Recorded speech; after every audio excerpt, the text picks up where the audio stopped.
Ngayong araw guys, sa di inaasang pangyayari, biglang nagka-blackout dito sa aming store. Kaya agad kaming lumabas para tingnan kung anong nangyari, baka may pumutol o baka may nag-trip sa amin.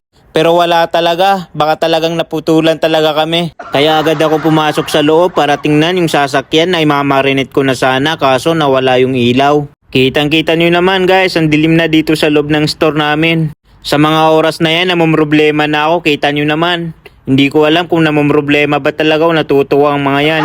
Agad ko itong pinuntahan, itong sasakyan ay mamarinate ko sana. Buti na lang hindi ko pa nahihalo yung mga rekado natin. Ito talaga ang may problema, yung sasakyan na yan.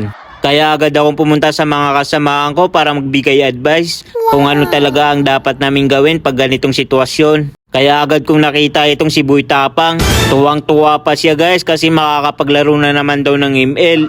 Sana makita to ni boss para mabawasan sana yung bonus mo. Di pa rin ako natinag sa pinaggagawa ni Boy Tapang. Nag-iisip ako kung paano kami magkakailaw.